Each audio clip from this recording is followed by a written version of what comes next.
Red alert! Set an intention. Go to Salon track.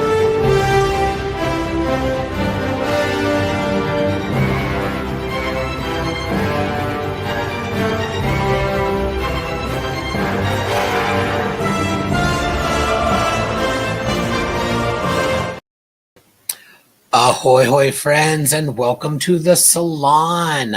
We are so excited to talk about the latest episode of Star Trek Strange New Worlds, a space adventure hour, written by Dana Horgan and Catherine Lynn, directed by the one and only number one, Jonathan Frakes. You saw him at the beginning of our episode. Our thanks to Mr. Frakes for recording that little intro for us. And thank you to Ken for making that happen. We'll pop him up in a minute. Don't you worry.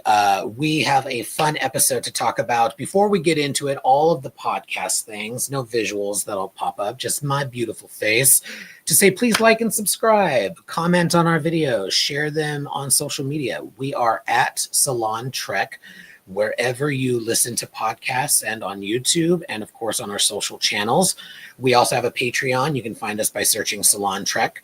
Just yesterday, we filmed our commentary for our bonus episode for July on cause and effect, and thanks to patron Chris for giving us a prompt to discuss the 11 times we saw the Enterprise D destroyed on screen, and a few honorable mentions as well. So you can find that on our Patreon, at Salon Trek, everywhere. Thank you very much. Let's get into this episode. But to do that, I have to beam in my crew in no particular order. I'm going to start with Joanne. Joanne, how are you, darling? I'm known for my diction. I'm well. How are you? Doing well. And I'm excited. I know he's going to have thoughts on this episode. Ken, how you do? I'm doing good for this episode. So excited. Love it. Get ready for the impressions tonight, everybody. It's going to be fun. I'm excited to see the impression from this person, if she can do it. I think she's got a good one in her. Krista, how you doing? I cannot compete. I practice all day, and I cannot compete. But I recognize the skill. Game knows game. Speaking of, here's Will. How you do? I'm also known for my dick. Segue, here's Benji. How you doing, Benji?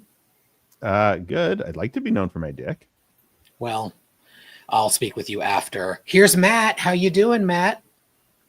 I've never had any complaints about my diction. There have been. That's a blatant lie. We all know that I've had terrible. Them to you, yeah. You have We're having a meeting with HR later. Yeah. Wow.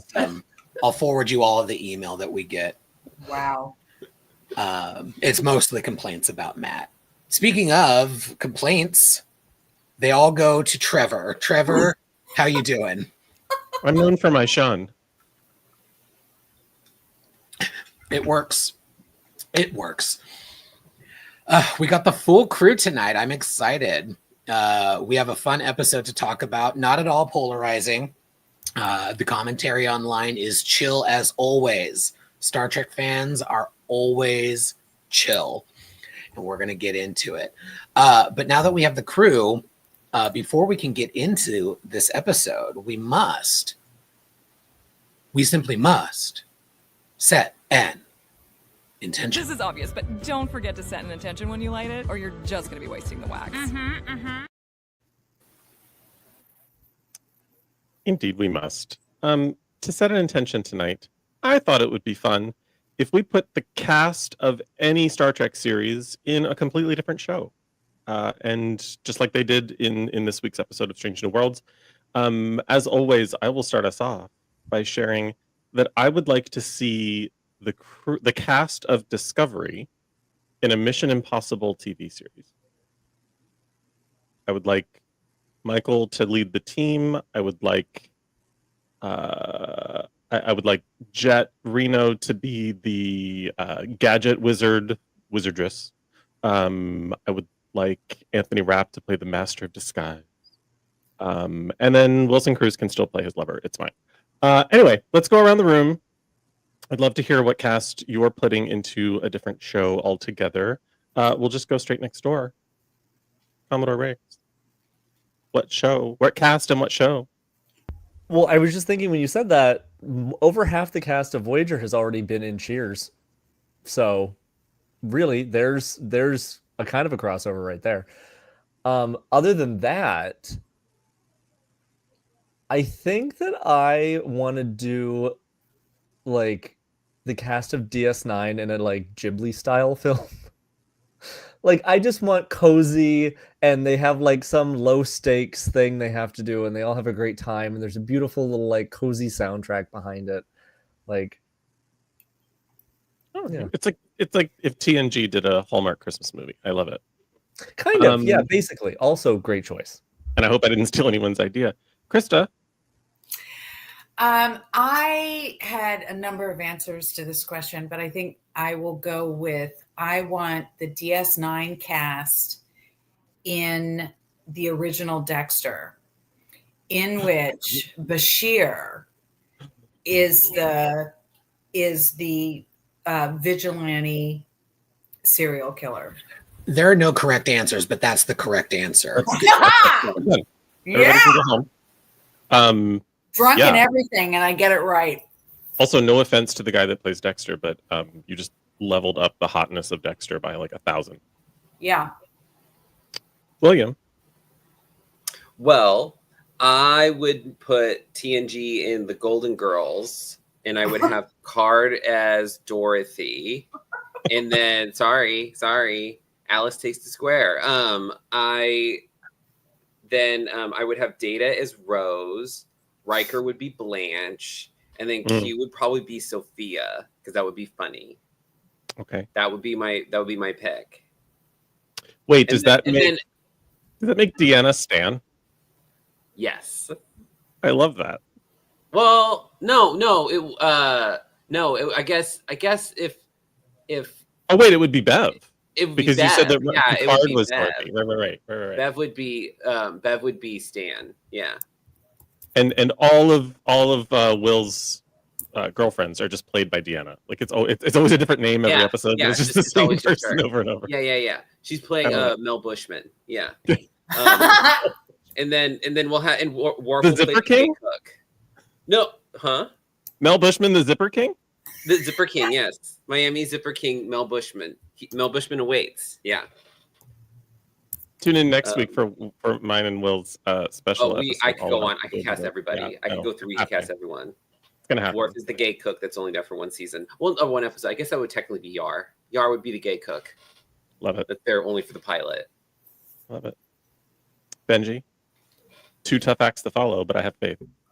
I've had my head has been spinning with ideas. I thought like Gilmore Girls with the TNG cast, but sort of like leaning on the Troys for the mother-daughter aspect.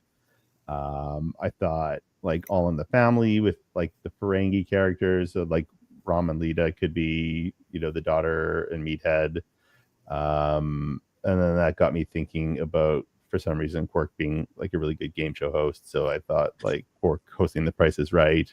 And then I thought about being sick at home as a child, and I went to Data doing The Joy of Painting with an afro. I'll stop now. I love it. This intention could be yours if the acquisition is right. Ken, what is your answer? So I keep locking on the cast of Frasier on Voyager, which was actually done, which was pretty cool. But then I'm thinking about the original series as Gilligan's Island. Oh, that's that cute. Cool. Yes. That's a tosser alert. Take it. Awesome. Tosser Love it. Joanne? I would want the DS9 cast in Scandal, only to have Cisco be Daddy Pope and Garrick be Cyrus Beam. That would be fierce. So good. I love it. But Stan, we bring have us to home. have Cisco do the Annalise Keaton walk. He has to do the Annalise Keaton walk Yeah. because she's got with that purse. I feel like if any male was going to pull that off, it would be Avery. Stan? Well, this happens a lot. Will and I are as one. I thought I was safe this time because there's really only one cast that could do Golden Girls without a gender swap. So kudos to you, and non-kudos to Star Trek for not having enough women in their other shows. But I would cast the Strange New Worlds actresses, and I have it as Ortegas is Sophia, not Ortega, Melissa Navia is Sophia, Jess Bush is Blanche, Christina Chong is Dorothy, and I would just love to see Rebecca Romaine as Rose. Just all of them. And I thought of Golden Girls because a lot of Star Trek guest actors were also Golden Girls guest actors. Spoiler alert for a future bonus episode, we might be watching some Golden Girls because Aubrey Tain pops up in there, the Doctor is in there, and many others. So yeah, Golden Girls with the Strange New Worlds actresses. And I think in this case that would make Spock Stan.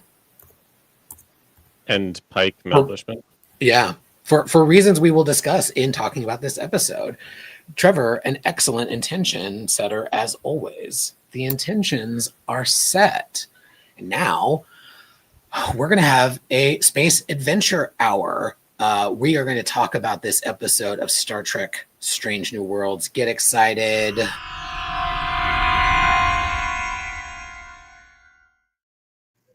I will kick off section. I will try to keep it brief because I have many thoughts, but we've got our full crew tonight. This episode benefited from a second watch where I took off my Star Trek fan hat and just enjoyed the presentation in front of me. My willing suspension of disbelief was turned up to maximum for a few Star Trek-y things, and it was fine. This episode was really fun. Stunning as always. The production is on point. Always. The costumes, the lighting, the special effects, and the performances were incredible. Huge shout out to Christina Chong in particular, Ethan Peck in particular, doing two versions of Spock in this episode. Rebecca Romaine getting finally some more due time. Not only, everybody had a dual role in this episode, but I think she did an excellent job, not only as a meta Lucille Ball avatar, but as Una being a first officer with her crew. And Celia really stood out for me in her producer role. The lines where she was talking, and I will read through them because I think it's worth talking about that discussion in particular, just discussing how incredible and important this show Star Trek is. Ironically, talking about the show within the show that did not really showcase what she was talking about the way that Star Trek does. I have a lot of nitpicks in this episode, but it was a lot of fun, and I'll leave it there for now. We'll get into it for sure. Joanne, your top thoughts on A Space Adventure Hour? And we'll just what order we see in the screen, like a book, as usual. Joanne. I thought it was pretty decent. I liked it overall. I really enjoyed the opening, even though my first watch was very, very early this morning, and I had no idea like what was going on. But then, I was like, oh, this is adorable. And overall, I appreciated the fact that I think it was equal parts homage and equal parts trolling. I think on some level, the creative team at Strange New Worlds is sick of the fandom, and I concur. And I think this episode made it manifest. And like you said, there were some brilliant moments, there were some weird moments, but overall, it was a good time. Ken? So as soon as it came on and the music was reminiscent of the original series right away, and the sound effects and everything, I was like, oh boy, strap in. We're going to be in for a ride. Supposed to strap on. But anyway, so I think it was like Stan said, I only got to watch it once. So I was watching it and my first thought was, ugh, literally ugh. But then as I'm watching, I'm like, okay, let me see if I can enjoy what they're trying to do here. And I ended up enjoying it a lot. I really think, they, of all the things they were doing, they really stretched canon, and you guys are going to yell at me, with the holodeck so early. Although the recreation room from the animated series, there was a nice little nod to that from Anson Mount's character at the very beginning, recreation room. But overall, I thought it was a big swing, and they mostly hit the ball and did a good job for what they were trying to do. That's where I'll stop for now. Well, I'm gonna be the Trek bro hater tonight. I think like the stuff that I liked about this episode, I think is stuff that people have already said and probably will say. So I don't like think that there's much of a point in going over it again. It was still like okay. It was just like I think the weakest of the series so far. But it's like anytime I say that about most Star Trek, I'm like, I still get to watch Star Trek. And that's literally almost always a win. I think where some of these episodes are feeling weak to me is that it seems like they're using Strange New Worlds to try to catch up on like sort of like 20 years of stuff that they missed. So like they're doing a musical, they're doing puppets, and that's all stuff that other shows did 20 years ago, and sort of it doesn't feel innovative now. They're also doing some trying to like wedge in some Trek trope episodes, so like everybody gets stuck on the holodeck thing. So they're trying to do that. So to me, when they do that, it sometimes feels a little forced and a little weak. And I like this show the best when it's just being itself and not trying to do those things. So again, it was totally fine. I enjoyed it, but I do think it was like their weakest entry so far. But we'll talk more about it.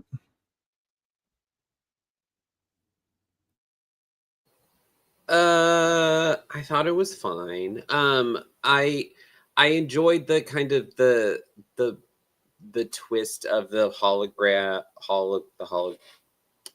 episode where it's like, oh, something happened and now the holodeck doesn't work. And I thought it was going to be the star, which was kind of like I thought that, they made it seem like the star was going to mess with the holodeck and blah, blah, blah, whatever. I appreciate it for what it was. It does. I'm echoing Benji's sentiments here. It does feel like they're kind of finding every kind of Star Trek trope and kind of playing it a little bit. They're like, here's a wedding episode, here's a Q episode, here's the but like they're doing stuff that's kind of pushing this more towards like what TOS was. So all in all, I think is okay. I'm not gonna. It's definitely not gonna rank in my top 10 for the season at all. But yeah, it's like I love that out of 10 episodes, it won't be in your top 10. It won't be in my top 10. It won't be on the list. Yeah. It was fine. I think I do need to watch it again. I thought the performance was really good. The production is obviously always top tier. I thought the shots with the neutron star I thought were really gorgeous. Like they were really beautiful shots.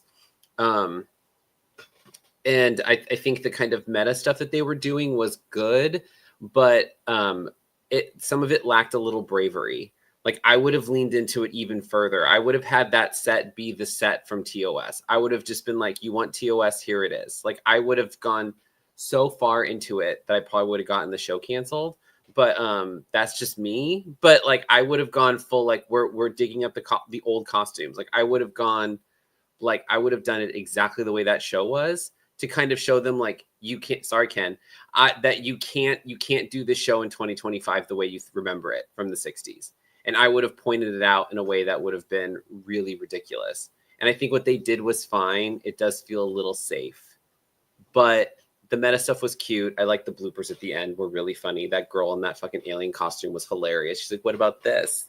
What about this? It like she hits herself in the head with it. It's so funny. Anyway, and they're climbing out of the view screen and falling over. Good stuff. But anyway, not my favorite of the season thus far. Krista. Okay, I have to unmute.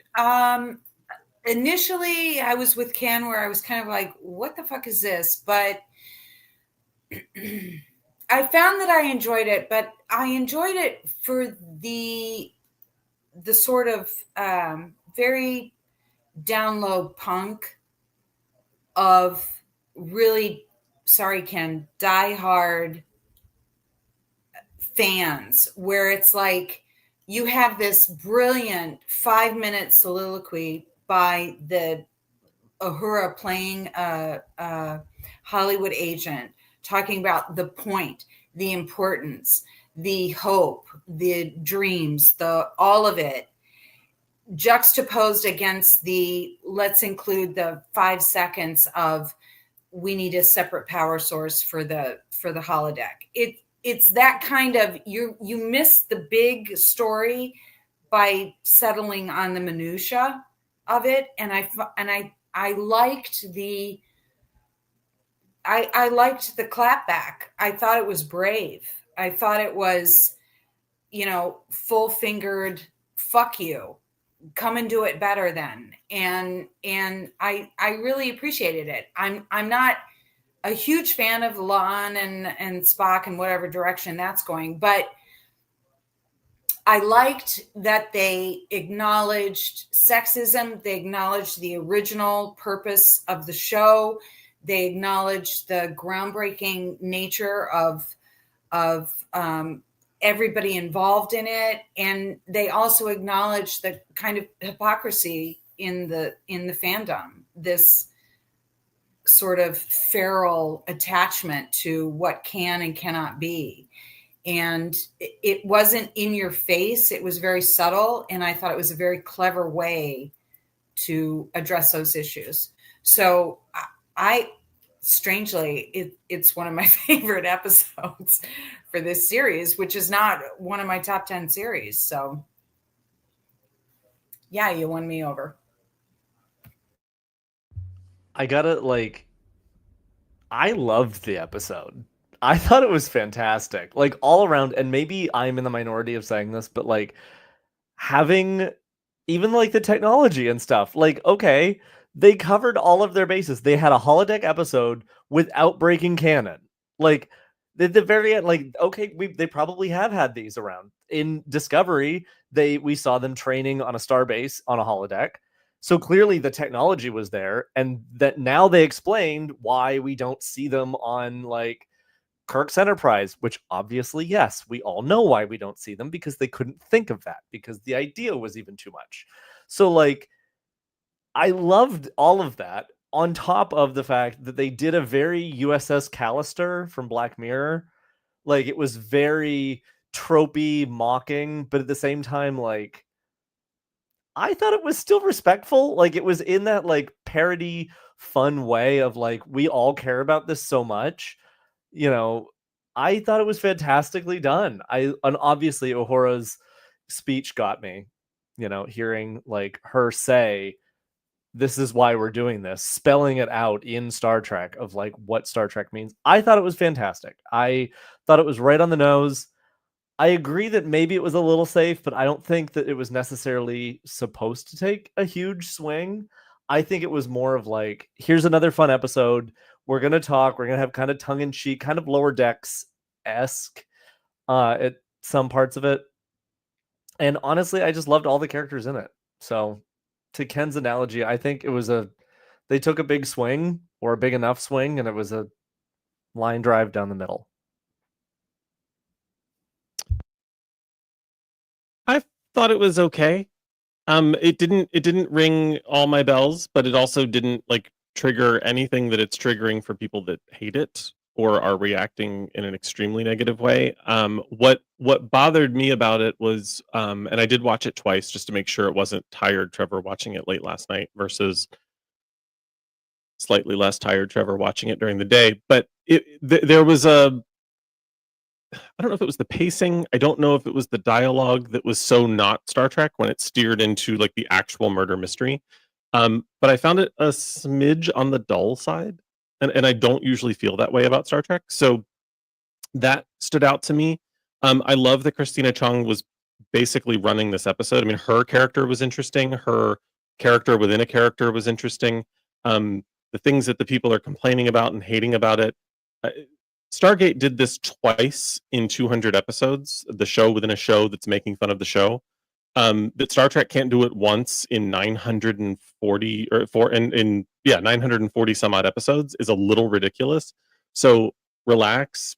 Like Strange New Worlds is quite frankly Star Trek having fun. Like it's not as having fun with itself as Lower Decks is, but it's Star Trek having fun. Like everybody lighten up. The precious thing that you put on an altar every night and bow to from 1966 still exists, and you can still go watch it. Like just settle down and don't take yourself as seriously as my next criticism, which is nothing thinks that Hollywood is as cool as Hollywood does. I don't quite understand the fascination that Hollywood has with itself, but that's what this was giving me. And I'm somebody who gets very easily starstruck by people I'm fond of. I think the inner workings of the industry are kind of interesting and fascinating to a degree, but like I don't think it's as cool as they think it is. And I get annoyed when Hollywood's like, look how cool we are. It's like, simmer down. Like just make art and stop trying to make the sausage making look interesting, because it's not. Sorry, writers, for constantly trying to put your stories into, but anyway, whatever. Yeah, that's all I got for top thoughts. I could go on forever as I usually can, and I'm not going to because otherwise I'll just hijack the whole thing. So, oh, don't you worry, we're going to get into it. We're going to start with The Last Frontier. We'll start at the end, or rather the bookends of this episode.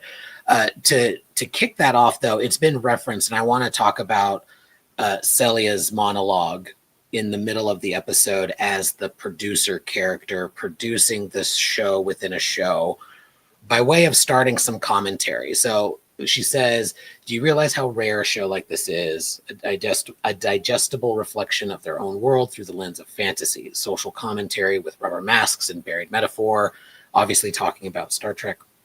Goes on to say, take a rotten world with its warts and injustices and give the audience something better.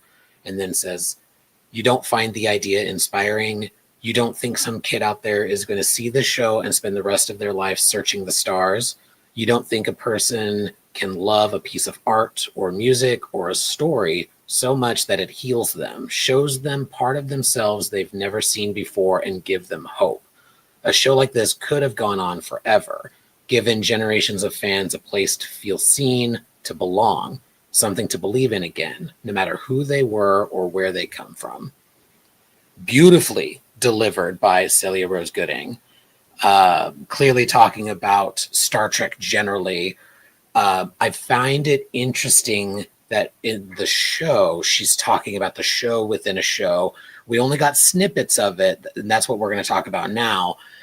We didn't see what she's talking about in those snippets, which I thought was an interesting, maybe it's a gap, maybe it's a choice, maybe it's just not enough time in the episode, maybe they just wanted it to speak specifically to Star Trek and not the fake Star Trek in this show.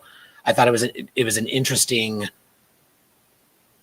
path to take, but I wanted to start with that, and I'm sure we'll talk about that more throughout. But talk about The Last Frontier with the William Shatner gag, which I loved. I loved that they kind of dragged Shatner a little bit.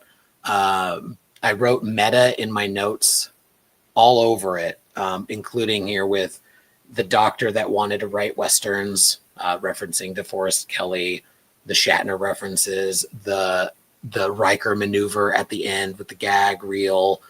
I love that they have the Adosian actress from Wedding Bell Blues playing the eye thing, coming through and like wearing jeans and her chucks, just like delightful. Let's talk about The Last Frontier. Let's go to Will and then Krista. I saw your hands. Yeah, I thought the monologue was really good. And of course it was brilliantly delivered. My problem is that what she was saying doesn't match the show we saw. Like if we're going to do a William Fix-It corner, I would have literally taken an episode of TOS and I would have shown an episode of it with those. I would have been like, here's this. And then I would have had that be like this strange meta moment where I would have had the people involved. I would have had, Lucille Ball and all these people and have that moment framed in murder mystery about the show. but what we saw was not what she was talking about. I know it was mentioning like what we saw. That's kind of like what people's, how the TOS has fallen into like cultural, kind of into the zeitgeist, where it's kind of viewed as this campy thing. And that's kind of the perception of people now of that show. But what she speaks of is not the show that we saw. Does that make sense? There's a disconnect between the two.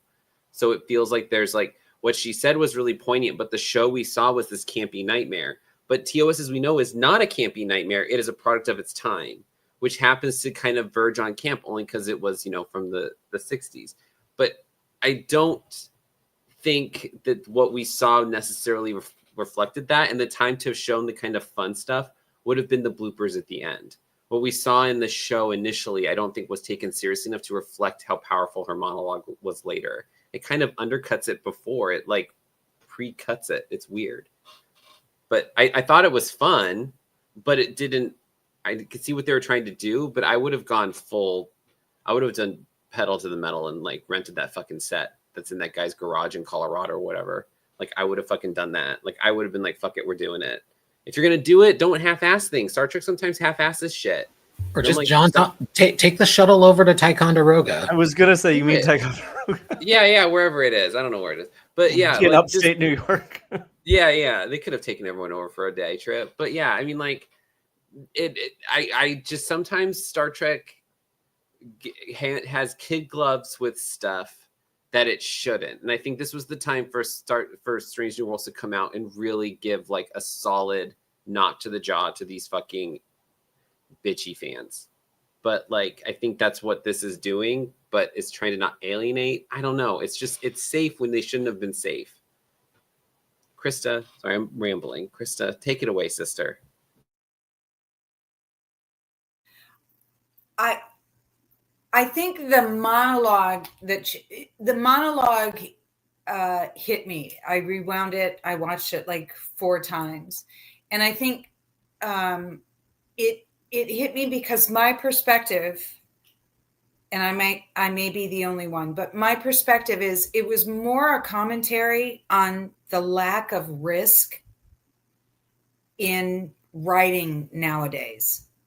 You're so afraid to offend anyone that you deny yourself the opportunity to learn from offending, if that makes sense.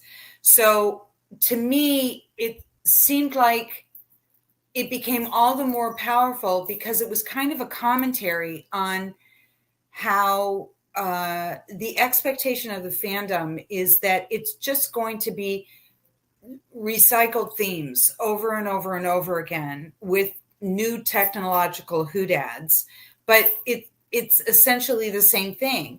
And really, if you break this episode down, it is a recycled Dixon episode. It's just recycled. But the message that it's trying to give this time is that recycled isn't good enough. And sometimes we need disruption.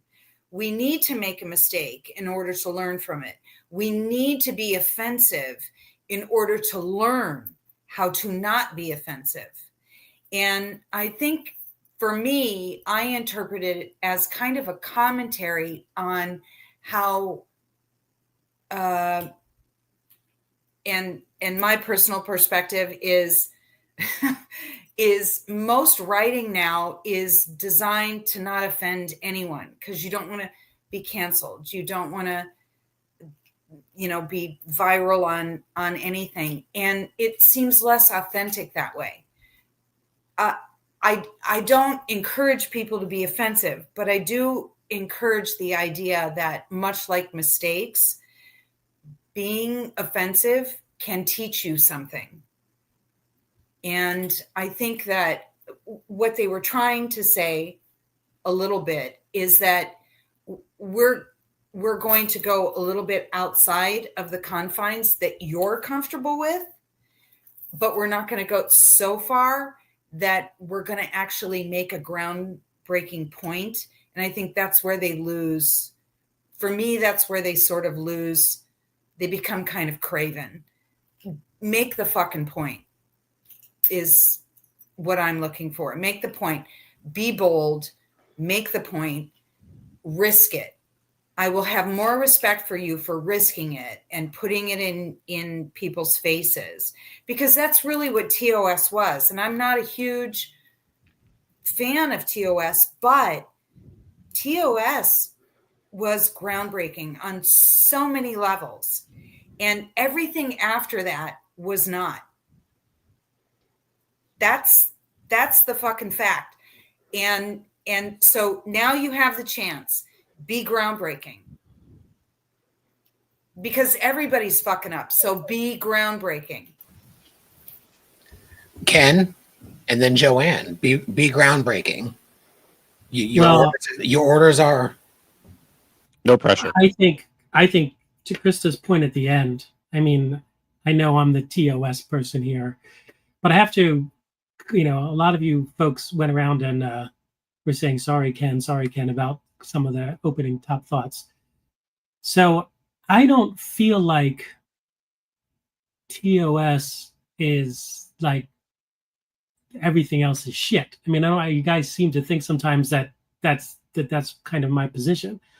My position with the original series is that it's what, and I've said this on the podcast before, and I don't want to get too emotional about it, it's what ties me to my father. It's what ties me to my family. It's what ties me to my history, to people that are not around anymore. And so when I watch the original series, I think back to mostly my dad. And that's what it means to me. I'm not saying that it's better than, that it is, should be held on a pedestal. It's just, for me, it resonates more than anything else that has come after, because of what it means to me as a person and what it means to me from a point of view of memory. And I think that is a little bit of what that monologue said. There's a kid out there who's going to watch this show, and I happen to watch this show with my dad, who was involved with space exploration. And I'm that kid that, every time I think of Star Trek and watch Star Trek, I can reflect back on this man who's been dead since 1986. It's important to me. The original series is important to me. And I'm not going to make, I don't have to make up excuses for why it's important to me. The original series is important to me. Now, having said that, to Krista's point, the original series did take risks. And, to that line that Kirk says, risk is our business. Writers today should think about that line. Risk is what is needed. And that is what made the original series so strong, to be able to launch something that is about to celebrate its 60th year. And for whatever you say about the original series, it's what started all this. Without the original series, we wouldn't be celebrating 60 years of Star Trek today. So, and I think that's important. Now, this episode, it poked a little bit of fun for sure at the original series, but it also, I think, in a lot of ways, was an homage to it, in the same way that Galaxy Quest was an homage to it, and in the same way that some other things, like Captain Proton from Voyager, was a bit of an homage to it. Yes, there are fans who are out there and are saying stupid stuff, and I'm not one of those fans, and I don't think that those fans are right. I think that they need to be able to say, okay, where we are today and where we are 60 years on, things have to change. And, Will, I know that they can't do the 1966 show today. I'm not asking them to do that. What I am asking them to do is I'm asking them to recognize that what was groundbreaking about that show, from the 60s point of view, yes, there were issues with looking at it today, that there were racism issues, there were problems with that show if you look at it in the 2025 lens. But from a 1966 to 69 lens, it was an incredibly groundbreaking show.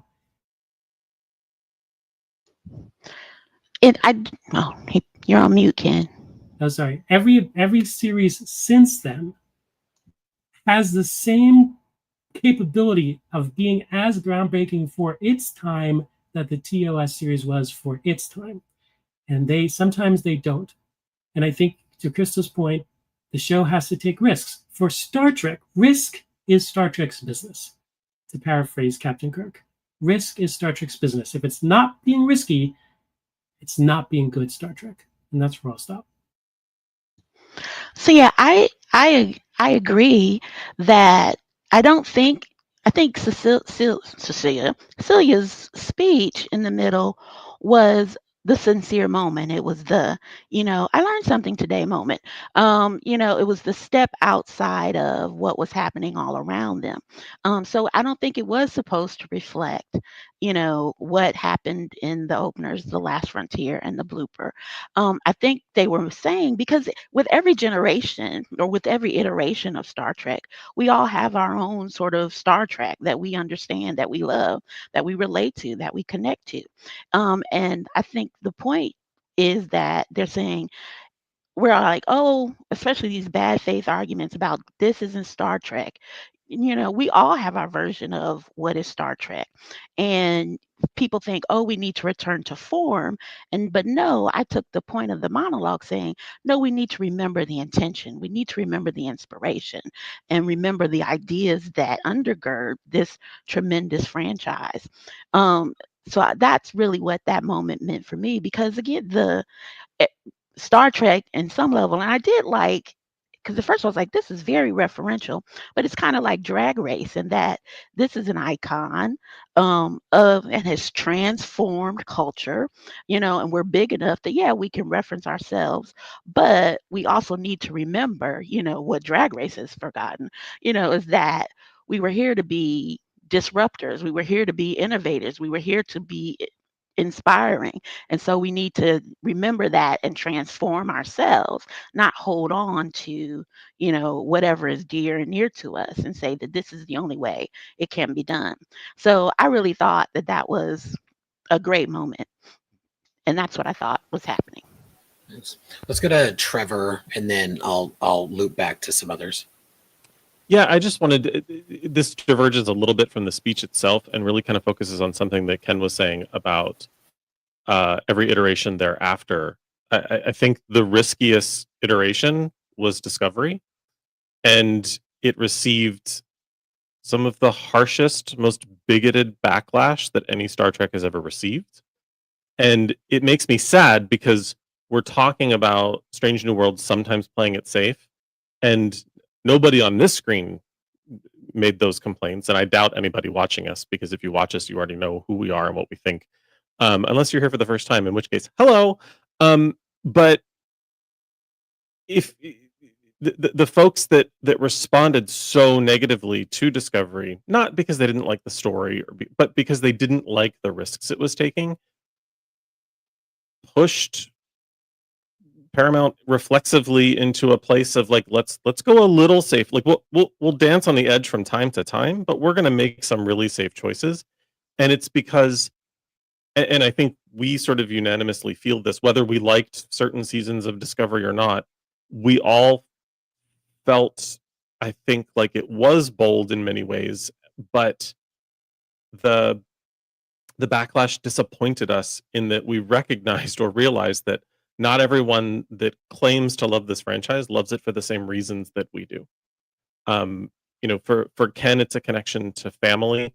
For me, it's a connection to friendships and to relationships. To lots of us, it means a connection to different people. We've all shared memories of it, connecting different people. And the beauty of this show is that it connects all of us, and has brought us together as the friends that we are. But the safe lane that we've been pushed into, I think sometimes when we talk about it, we're not as mad at Paramount as we are at the fans that drove it there. And I just think that's something to think about as we continue to rant about Star Trek and fight with each other about which episodes we love and which ones we don't. And that's a period.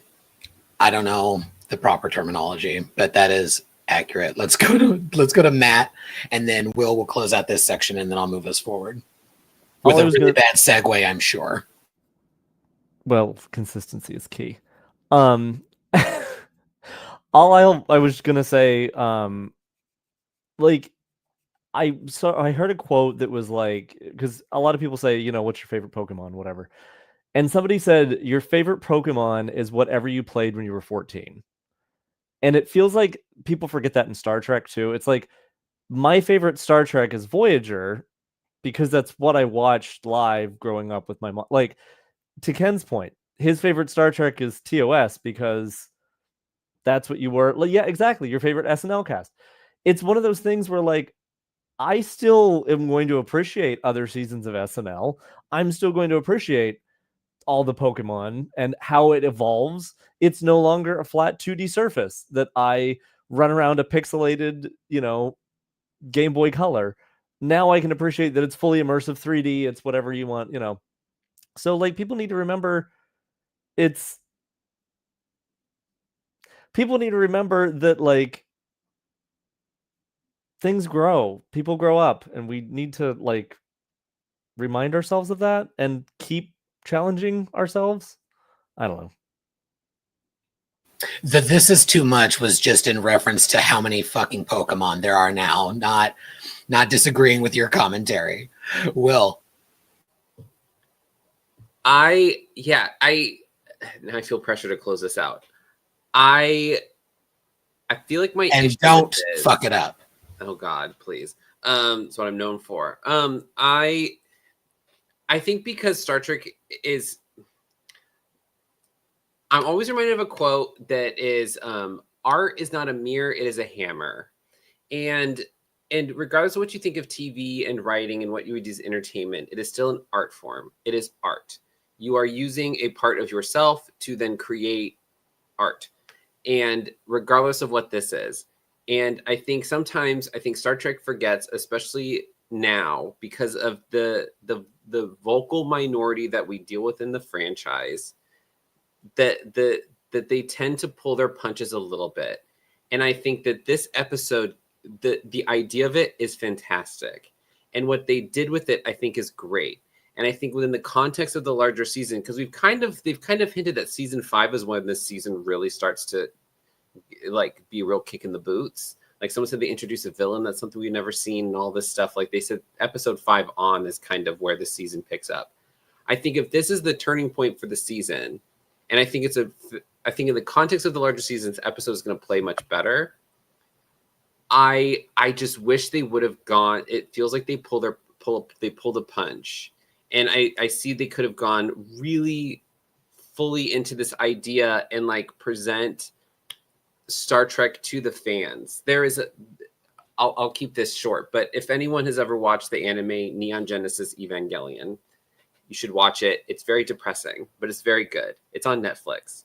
The dub's not good, but there is this. It's 25 episodes. The fans did not like the way the series ended, and Hideki Anno is a petty bitch. So he made a film called The End of Evangelion, where he gave the fans what they thought they wanted. And in a way that is brutal and horrifying, he adds towards the end of the film, like, film footage of people in a movie theater, and, like, images. His animation studio was vandalized. He had death threats because at the end of this show, and really horrifying things. And he kind of put a mirror up to the anime otaku community and said, this is how you're behaving. Look at yourself.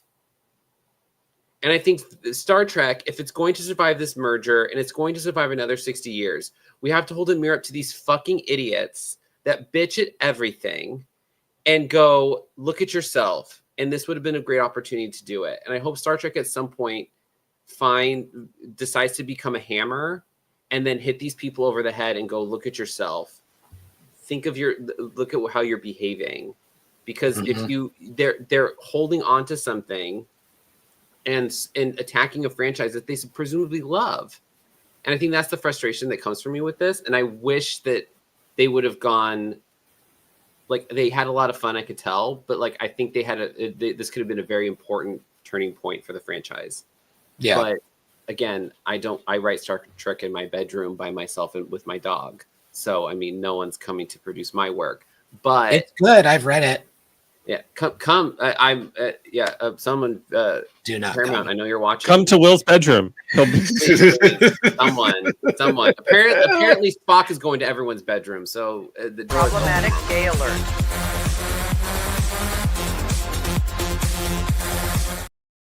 Thank God we got one of those. Are there more feels spitties like- in this one? There are Harry spitties now. Yeah. There are I three think- spitties. This is the longest I think a salon has gone before a problematic gay alert. Thank you, Will, for not only providing us that little diversion, but also a perfect segue into what I wanted to bring up next, which was the holodeck murder mystery. I think you are hitting the nail on the head, talking about they're pulling their punches, they're playing it safe. And I think you're right. It is partially, at least, in reference to the fandom and how loud and obnoxious some of them can be. It made me think of not just Discovery, not just Strange New World. I have my criticisms here. I'm going to get into a couple of them. Section 31 was a big one. Section 31. Yes. The best way I can frame it is to say I agree with a lot of the criticism of that movie and none of the hate, because it didn't just get criticism, it got a lot of hate, words like slop getting thrown around, etc. And I do think it is to the detriment of the franchise. Like, we need to watch the Star Trek that we get in the meantime to get more. Watching, like Trevor said this last week, watch Section 31 if you love it in the background. Again, if you don't love it, put it on when you go run your errands. Let Paramount see that this is a format that they want to keep experimenting with. We got in this episode something I thought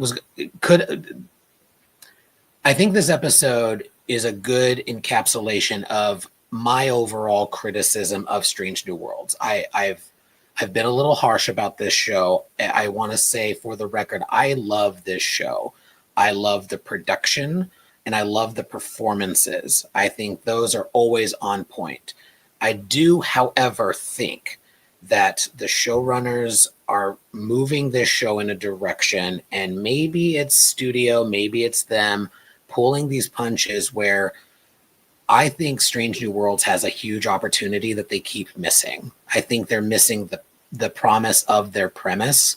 And in this episode, it made me think about the production delay in 2023 and 2024 because of the writers' strike. One of the biggest sticking points about that negotiation was AI in this industry.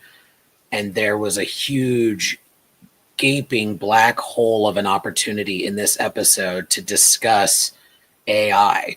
I have a new reason not to trust the transporter. Apparently, my transporter pattern can be used to conjure my image up in someone's holodeck fantasy. And, Trevor has mentioned this in salons of the past. Deanna in Hollow Pursuit says nobody would think to do this. Like, it was weird that Barkley would put people he knew in here. No discussion of that in this episode. I thought that was a really big missed opportunity. Taking the canon adjacent stuff out of it, I thought we had the opportunity to talk about AI. We had the opportunity to talk about privacy, agency of your image and likeness. That was just left on the table. That said, once we got into the holodeck, we got a lot of fun stuff. So I'm curious what you all thought about the holodeck murder mystery. So Matt has some thoughts, I see. Let's go to you first. So it reminds me what you were about to say right there. It's what Trev always says, and we all kind of always say all the time. I know, right? It could have been solved with one line of dialogue. She could have easily been like, I don't feel good using their transporter, and he could be like, oh no, I already checked with them, they think it's fine. Like anything of because at this point they don't know what the holodeck is, because they could have easily been like, hey, this is the only option we have to test this thing, do you guys mind if we use your patterns? And I'm sure they'd be like, whatever, because it would be like, asking a boomer for their cell phone. I'm like, no, yeah, go ahead. I don't even realize what you can do with that. And so I'm just going to give away, my agency type of thing. Bad parallel, fine. The rest of it, though, like the actual holodeck mystery, I thought was really good. I thought it was cute. The second that she walked in and Spock was standing like in the holodeck, I was like, that's not Spock. There's no way. And of course it came back and it was right. And I thought it was fun. I thought it was cute. We had the very first safety protocols going offline. We it felt, even that felt so referential. And I forget who said it earlier. It felt like an homage rather than like a parody. Like it felt like, hey, of course the holodeck has to screw up. Of course, all of this happens. So I really liked it. I'm saying I really liked this whole episode. This was also meta on meta with a Lucille Ball, a Leonard Nimoy, or a DeForest Kelley avatar with Melissa Navia. Anson Mount was a pseudo Gene Roddenberry, talking about the show within the show, like the costumes, the setting, like it was all super fun. I'm glad you said you caught on to Spock, because like I felt so dumb. I was like, how did I not pick up on this? Even on my second watch, I was like, there were so many clues that I just completely missed. And partially I was a little tipsy after a game night watching it on my phone last night. This was another aspect where on a rewatch, it really hit for me. Who else has thoughts on the murder mystery holodeck? Ken? Yeah, I really liked the meta of it all. At first I was like, what am I watching? And then I thought, you know what, this is really clever that they're tying in the Gene Roddenberry of it all, they're tying in the Lucille Ball of it all, and that the whole thing about how it didn't quite happen, and it didn't happen in the original series, but it certainly happened in the movies after Star Trek: The Motion Picture. I mean, they basically said, Roddenberry, you're out, and I think they played that pretty well. And then, of course, he came back with a vengeance with the Next Generation. But anyway, I think that there were little nuances, and even the speech by Celia, which we just talked about a little while ago, did have some homage reference points to the kind of things that MLK said to Nichelle Nichols, right? So I think that they did a really good job of sort of threading in, for those who are really in the know about the history of Star Trek, it added extra really cool layers to this murder mystery. But even so, on the surface, just as a murder mystery, as a the kind of thing you'd see like Murder, She Wrote, Clue. I mean, it was sort of playing on the Murder, She Wrote of it all, the 80s mystery shows of it all, the 70s and 80s mystery shows of it all, the Agatha Christie of it all, which obviously was before the 70s and 80s. I think they did a really, really nice job of honoring the Agatha Christie-esque of it, and the Star Trek-esque of it. It was fun. It was fun, and it was interesting. And I think, like I said, I only watched it once, and I'm looking forward to watching it a second time, because there's enough little nuances and layers and bits upon bits upon bits in this episode that I think there's lots of things that you'll glean, especially if you're a longtime Star Trek fan who understands the history of the show with it. So yeah, that's my thoughts. Yeah, this episode made me long for longer seasons, because I felt like with only 10 episodes, what were we doing with this episode? There were, like I said, there were opportunities that were missed, but it was still fun, and it changed things up. But the referential, like I wrote down, like I'm getting Bride of Chaotica vibes, Dixon Hill vibes, Armand Bashir, Elementary Dear Data, all of the holodeck episodes, because they all have a malfunction of some sort.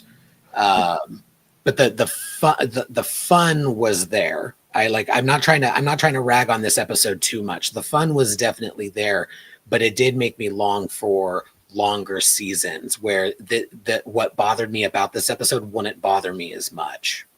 But see, that's what I was going to mention this earlier too, is this felt like the perfect, we always talk about there's not any of those filler episodes anymore. You don't, with 26, with only 10, you don't get as many of the fluff filler. This felt like the perfect filler episode that we've missed, for me at least. This felt like one of those, you know what? There doesn't need to be high stakes. It doesn't need to move the plot forward. This is what the crew's doing today. That's what I loved about this one. It didn't feel like it needed to be, but that's just me. What bothered me about that, though, is that the ultimate "this is a day in the life" episode for me is Data's day. There's a B story that has immense stakes, and the A story is a fucking wedding, and Data's recording a log entry. So, for me, what was missing was a really interesting B story, because the B story was as La'an would say, a neutron star. That was triggering. I guess I've never heard a British person or a person with a British accent say neutron. But neutron was like, wait, what? What the fuck is a neutron? So that took me a few beats. But There's anti-British, everybody. Well, whatever. My Irish grandparents would be very proud of me right now. The neutron star thing was very reminiscent of another holodeck story with Moriarty and people being trapped in the holodeck with people who they think are actually crew members who aren't crew members. So like, I just make it something more interesting. I think Rachel on the Text Trek stream earlier was saying how fun the murder mystery would have been had it been a little bit more like Clue, as opposed to like an actual murder mystery with La'an not really being fully in character, which is what we ended up with. But I felt like it just needed more on both ends. The B story needed stakes because the A story didn't really have any.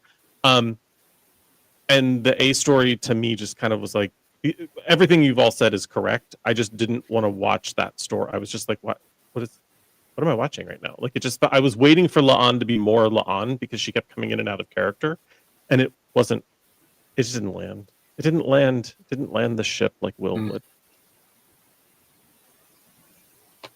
Will, what were your thoughts on the murder mystery? I thought it was fine. I like murder mysteries in Star Trek, but I like them more in the way of like in the context of Star Trek, not as a holodeck thing. And I agree that it should have been more like Clue, where it should have been like the. I don't know. I think it works. It's not something I would have necessarily been like, this is what we would have done. If I'm going to do a holodeck episode where we're doing a murder mystery on the holodeck, I would have pulled out every single fucking trope. I would have been like, we're hitting a neutron star. We're attacked by a Klingon. There's a power surge. There's nanites. I would have been like, everything that we could have possibly done to fuck up the holodeck, I would have done it. I thought the twist of it was that the neutron star was not the thing that was going to fuck up with it could have been a fun mystery within a mystery of an episode. It's like, oh, is the neutron star the one fucking up the holodeck, where it's actually the holodeck doing the thing that La'an asked it to do? So like that could have been a little more of a thread. Like the neutron star seemed a little, I agree with Trev, the B plot needed a little zhuzhing, where it could have been this was something that could be jeopardizing it, instead of it being like, oh, everything was fine. It was just the fact that this holodeck is like La'an's just really smart. Like that would be funny to me, that she's just too smart for the holodeck.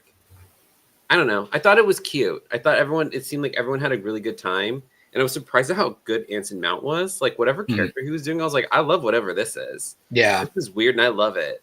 And like everyone else is kind of a slight variation of themselves, like the character they play. But he was like, oh, I'm going weird. He's got a pot belly. It's so weird. I was like, oh, I kind of love this. That curly hair, I was like, I might be into that. Not for that reason, but for like if we need a Salon group outfit, for if we need to do a group cosplay, I volunteer to be the Anson Mount. Okay. Even though you have no hair to be curly. If only wigs existed, Will. If You're very anti-hair to be wearing a wig. Curly hair, you appropriating my culture? Curly hair? How dare you? I had curly hair before it all fell out, bitch. Yeah, your hair had a natural wave. Bye-bye. That's what it had. Oh, pics or it wasn't real. All right, hang on. I'm going to use my phone that I know how to use, even though I'm old. That was a wig too. How do I know that wasn't a wig too? You seem to know a lot about wigs. Because wigs don't exist, Will. Speaking of wigs, after the atrocious Lego hair they put Rebecca Romaine in last week, I was happy to see her in a decent wig this week. Also, her dramatic death, so campy, so fun. I love her as a pseudo Lucille Ball. That was a lot of fun. I did like that, like the computer was adapting to La'an. Yes, it was very referential to Elementary Dear Data. Give me a villain that can defeat Data. But I loved that the computer, it took me my second watch to realize, the computer is making these weird adjustments. which character would have been the villain. Like, would it have been Anson Mount's character if not for the Spock creation to thwart La'an specifically, not Amelia Moon? The twisties were a little obvious on rewatch, but like it was fun in my first watch. It was just like, oh, that's cool. Here's a twist. It's the holodeck is keeping the story going, so it's not just a 20-minute outing. I still think Battelle should have been the dead body. Yeah, that was an interesting thing that came up in the text trek stream. Is like, so all of these holodeck characters are people who we have transporter patterns for. Who was that dead body? Just some random red shirt that nobody on the ship likes? Yeah. Ken, what were you gonna say? I was just going to make a comment that I thought it was nice how when computer run program was very, very slow to start up as opposed to what we're used to with the Next Generation. I thought that was a nice little nod to technology is different here. So I also want to compliment Commodore Rix for filing his ship while talking. That's pretty cool. Guys, I might have had a little bit too much of an edible before this, and I needed something to do with my hands to keep me listening and like engaged. So I apologize. We appreciate you. No, it's fine. Thank you for choosing ships, and I think Trevor and I are as one, so it gets one. Problematic gay alert.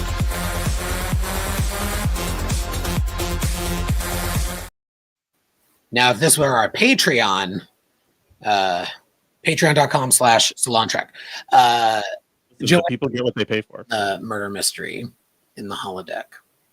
If you had any, I don't want to call you out. Are you talking to me? Yeah. Oh, I don't know. I didn't hear the name. I was like, who are you waiting for, Stan? I thought it was fine. I don't like those holodeck episodes for the most part, although I did like the Moriarty one with Pulaski. But feeding her crumpets. But I kind of didn't. I mean, it was fine. On some level, I really think, no shade to the actors, and for the most part, they do a good job. But honestly, I don't think a lot of them got the point. And it was reflective, I think, in some of their acting choices. But that's neither here nor there. For the most part, it was fine. It was fine. But I was kind of like, who did it? Like, what's the mystery here? But then I was like, oh, again, it's the friends we made along the way. So, yeah, it was what it was. There's the dance partner you brought. Let's talk about what was happening on the ship. We get a new reason for Pelia's absence this week. I love and I hate it. I want it every week. Can I say I don't like that? I don't like it. I mean, I get it. Carol Kane is probably super duper expensive. And I know we're trying to get to Scotty or whatever, but this is a shit way, I think, of getting rid of her. Just, I don't want to fucking come to meetings. I'm on shore leave. This is not okay. This is not okay. And I'm sure this is a logistical choice that's driving this, but I don't like it. It's a bad look. Well, it's also like I said earlier, it's a missed opportunity. Like, the scenes with him and Pelia have been lovely, and I like what we got with him and Uhura, him and Una, and so I don't think missing Pelia gave us that opportunity. I think having Pelia there could have expanded those scenes as well. I also think it's interesting, and speaking of logistical choices, they're using the science lab instead of the engineering AR wall and set a lot this season. And I'm curious about those choices, but that's neither here nor there. But Scotty with Uhura, I picked up on it almost immediately. Loved that line from Celia. Like, no, I get it.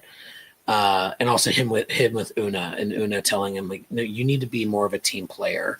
My one knock is they touched on the Star Diver again, but they didn't really expand on it. It was the same I lost my CO line. So like I felt like there was an opportunity there for expand. Like we know what happened on the Stardiver, kind of, but Well, there was, he went there was- into more detail. well, no, he said his CO he was working on something with his CO, and then she died. Well, no, But- it was that he asked her. He didn't get to finish something. He relied on her, and then she didn't get to it, and then because he didn't do it, the whole ship went down. That, at least that's how I read it. It was like, because she was saying you get to rely on other people, and he says, but what if you can't? And that's when he's like, I was supposed to be doing this, I didn't get to it, they didn't get to it, and that's why we didn't. I missed these sensor glitches, somebody else didn't get to it, and then that's when the Gorn showed up.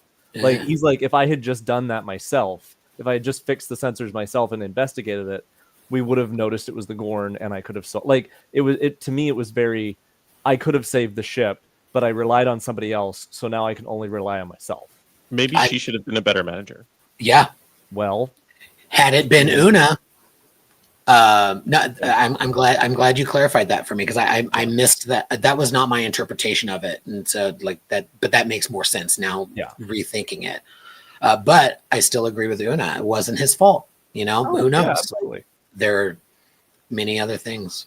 Who has thoughts about Scotty with Una or Uhura? Will and no, Matt, and then Will. I'm sorry, I forgot. I like Scotty and Una's relationship. It's cute because it kind of, I like them together because we see them in the movies together, and they're kind of fun. So I was like, oh, this is cute. I like seeing their relationship.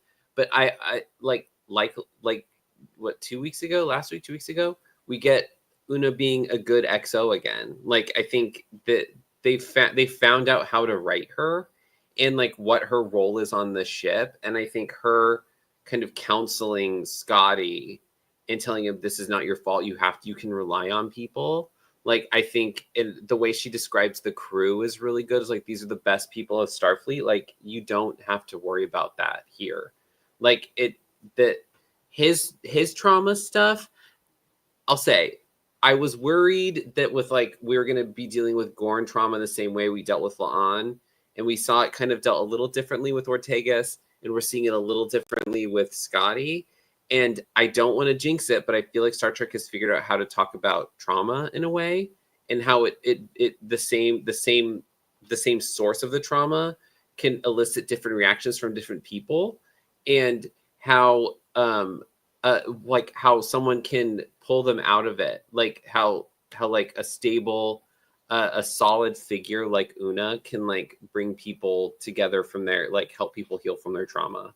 And I think that like, cross your fingers, because we're 3-0 here, because I think she did a great job with Una, or La'an and Una. I thought they had a good relationship, or do. So it was nice to see that moment, because anytime we get Una, an XO, actually being a first officer instead of hanging his balls in Data's face the whole episode. Sorry, Jonathan Frakes. Like I think it's great, but I love her scenes. Anytime Rebecca Romaine is on there, she's so fabulous. I love her.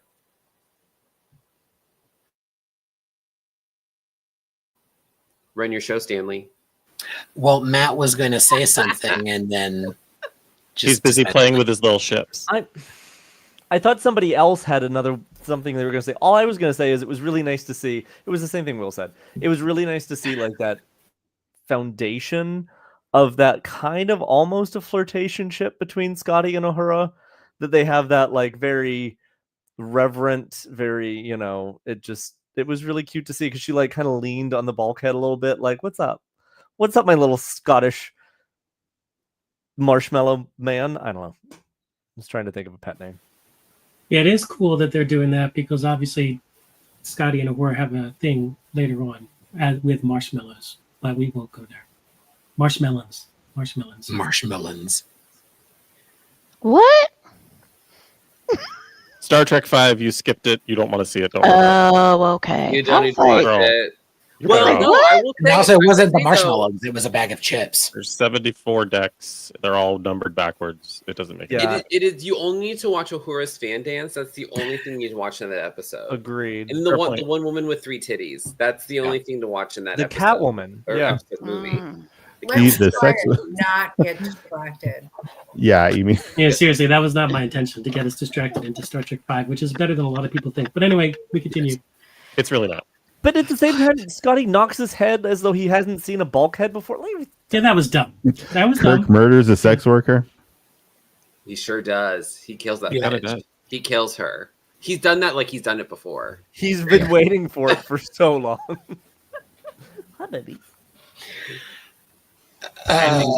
Do it in public now.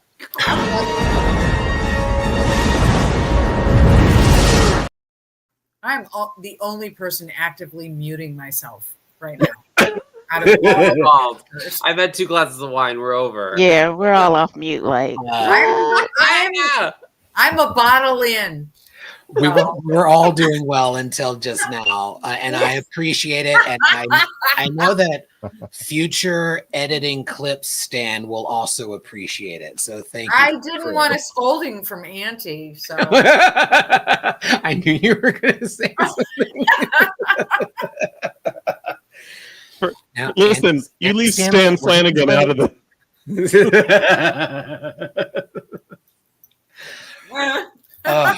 Well, y'all, we have at least one more thing to talk about, and that's the kissy. I have conflicting feelings about La'an and Spock, mostly because, bitch, he's mine. Problematic gay alert.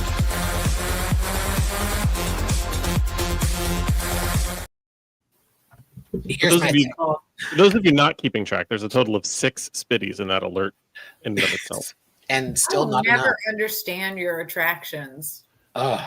I will never understand it. I won't. It's called the Vulcan lip meld. Yeah. Ooh. Thank you, Ken. I That's what it is. feel as though I need to bathe now. Yeah. Well, you are one bottle in. You're one bottle in, so that's good. So I have conflicting thoughts about La'an and Spock. We have talked about this before. Back in season 1, I remember we discussed this, and I'm pretty sure this was before we were keeping these recorded. So we'll need to go back. But we talked about how both Spock and Chapel have such great chemistry with everyone but each other. But the retconning of TOS Chapel to understand a little bit more while she's so sad about him was nice. And then, like, I think they gave us a little too much because, again, I think they really love playing with Spock and Kirk. They at least had Kirk here in a fun way.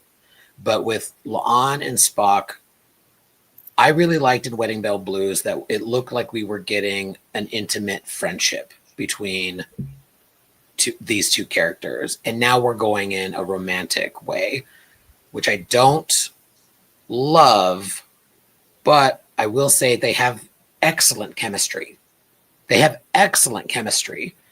do wish it was staying platonic friendship, intimate friendship. I want to see more of that in Star Trek. We don't have a lot of intimate friendships between the genders, the binary in Trek. We've got some good examples, like I think, Burnham and Saru, wonderful, intimate, sibling-like friendship. Guinan and Picard. I think there's a missed opportunity. That's going to be my theme tonight. Missed opportunity with La'an and Spock. And I'm a little worried that, and I'm prejudging, and I need to give them the rest of their 2.5 seasons, but I'm a little worried that we are going the route of, Spock was a dick in the original series because of human women. That women ruined Spock. He goes back to T'Pring because these human women or whatever. I'm also very concerned that they're going to fridge La'an because she's the only original character, and we already had a breakup. So what's going to be different about this relationship? Maybe she dies, and that's something that drives him. And so again, I'm prejudging. I'm assuming things. We're going to see how it plays out. I'm concerned, but they do have excellent chemistry. Who has thoughts? Ortega's an original character. Also. I meant the only one that they're giving. This keeps happening. I mean to say the second half of that sentence. It's the only original character that they are really developing in this show, and that's why I'm concerned that they're about to fridge her. But thank you fully for expect them to kill her fully. There's no, to me at this point, there's no question she's gone at the end of this, or midway. I'm going to go to Will next, but the other, like the Real World, I said this before when her first CD came out. She has Christina Chong has another album coming out, and so I'm just like, ooh, is she wanting off the show to focus on music? She's a great singer, but like I want her in the show. Will. I had the same fear you did about, oh, this is how he gets back with T'Pring, all this stuff, and it bothers me because I think there could be a good opportunity for a friendship there, or like a learning opportunity for Spock, or for even La'an to go, this can't go any further because I don't shit where I eat, where she goes, I'm not gonna have a relationship with someone I work with. Like that would be the way to do it, where she goes, I'm focusing on my career. Like I don't know, like we got to give them time to play this out. It's only one episode in, whatever. But I would say their chemistry is great. I think them together, is an interesting dynamic.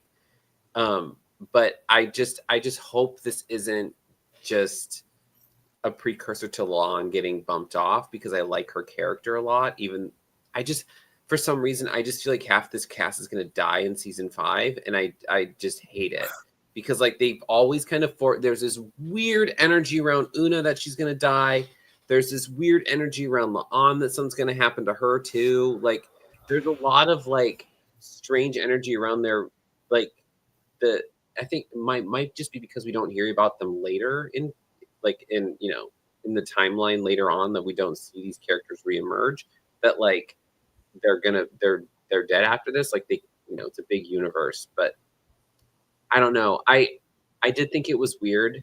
I like their chemistry, but this would have been nice if this was earlier on in this. If this was like something that developed in conjunction with Chapel, and maybe Chapel got jealous, like maybe something there. But like it just doesn't feel right at this point, because it just makes Spock seem like a slut, which I'm here for. But like I am also here for different reasons. Will and I both. It feels really unprofessional. He has relationships with 2 people he works with, like. And one of them is a bridge officer that he works with. That is the second in command. Like, ew. Like they're. But what are the other options? Janeway has a thing that there's a reason the fraternization part of the manual is 3 centimeters thick. Like there's a line that Janeway has, like there's a reason it's this thick. Like don't. What's 3 centimeters thick? She says something about, or I think it's interspecies relations. Oh, 3 centimeters. She's talking about Chakotay there. No. You have to convert it. Anyway. Push them all.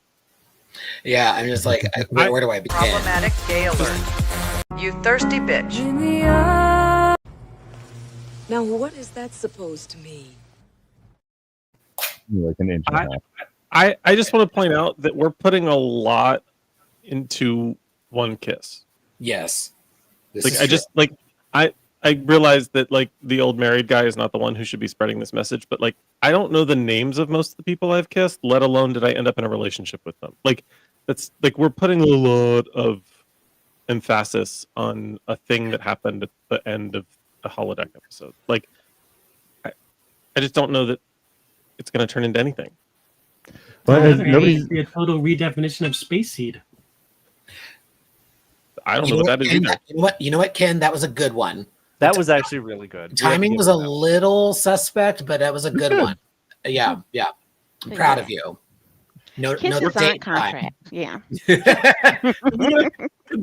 that be his profile picture for the Salon? Just Ken doing that. It was great. Joanne, you were saying you agree. I'm saying, yeah, kisses aren't contracts, and they're just, Spock's kind of on the rebound. I mean, we've all had that. We've all answered that text, right? So, hey girl, you up? Exactly what you doing. Or you look hot in that dress. So, I don't know. I agree. I just think it was they were in the moment. They were tangoing and touching, and they obviously like each other. They're friends, so it was just like it was a hot moment. They were being hot. I'm glad we've started this because if they go friend with benefit but not relationship, I could get into it. It's a big swing. Yeah, Big swing. For Star Trek. Okay, I think it's funny that they have the two of them doing the tango, and the only other episode we have with the dancing is tap dancing, like the least romantic, sexually enticing dance that could possibly exist. I'm going to disagree with that, but thank you for giving us a Beverly alert. I'm just saying the You tango. think? Wait, I need to. You're almost obliged at the end to fuck. Are you not? That I need to explore why Stan finds tap dancing erotic. I'm not a foot gay, but the footwork, being able to dance, is just a sexy trait in general. that's why I like Irish dance for that reason. I did have a disappointing thought that I wanted to float, though, is that I'm a little concerned that, like, the way Lon figures out the murder mystery is that she hugs Spock and doesn't get anything from him.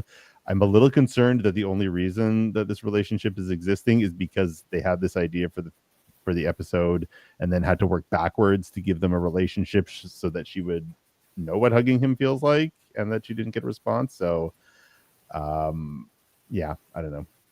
No, I can see that. Yeah. It's contrived. The whole thing is contrived. Let's just be honest.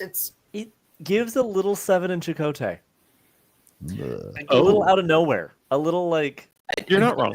In the out of nowhere-ness, yes, but these characters have chemistry. Much better. Seven of Nine has chemistry with everybody, including Chakotay, but it's all her. It's all her. She's just insanely sexy. Yes. It just reminded me of like smut fanfic. There's like no purpose other than smut fanfic. I don't see it going any further. Like, La'an is a huge dyke, and the best case scenario is that she pegs Spock and helps him find something out about himself that would benefit the rest of us. Oh, they're going to bond over their mutual attraction to Kirk. Yeah. Three-way. And then end up in a beginning. There's three nacelles on this starship.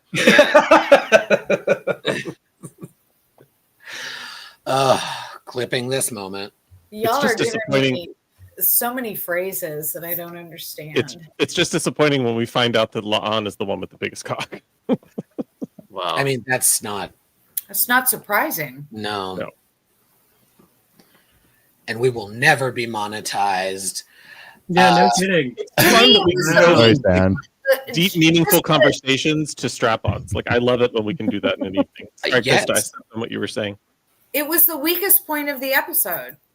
It was the just strap-on? the weakest point. It was like Spock's hole. It was Spock's hole is the flaccid. weakest point. It was flaccid. It was a dildo without a battery. It's like a Nerf dildo. Well, friends, it's that time of the episode. Trevor, land this ship. I will do my best. There were 4 problematic gay alerts. There was 1 problematic ally alert. There was 1 Bev alert live on this show. There was another one that I brought over from the Text Trek first reaction stream that aired prior to this show. There were 5 TOS alerts. There was 1 Kenwell actually. There was 1 very successful Ken dad joke. There was 1 explosive saucer separation. There was 1 bad impression by a Saloner, and there was 1 what the fuck moment. I gave 1,966 bonus points to Ken for tossing his way through the evening. I gave 1 million bonus points to Benji for standing up for space hookers. I gave 250 bonus points to Will for hair jokes. I gave 69,000 bonus points to Krista for fucking you fully fingered as only she can. I gave 50 million bonus points to Matt for keeping his hands busy in a family-friendly way. I gave him an additional 50 bonus points for just quoting me. And last but not least, I gave 31 million bonus points to Joanne for accurately clocking that, like Wolf 359, Section 31 hate was an inside job. Period. Excellent. And I'm sorry, you said we only had one bad impression this week? Yes. I'm sure we could fix that by the end of the entire There were stream. 2 bad impressions this evening. Don't you worry, everybody. When Academy starts, we're going to have a great impression off every single week. There were 3 bad impressions this evening. I'm just saying we do have an Bad entire impressions this evening. We have a fan that's asking for us. We can land the ship. There were 2 bad jokes. I can't keep up. End the show. Oh my God. End the show. Y'all, thank you very much for joining us. This has been a lovely salon. We will not be back next week because 4 of us will be in Las Vegas, Nevada for no, it's not called Star Trek Las Vegas anymore. It's STLV for licensing reasons. Fuck you, Paramount. But we will be back in 2 weeks to discuss the fun that was STLV, next week's episode, and the episode for 2 weeks from now.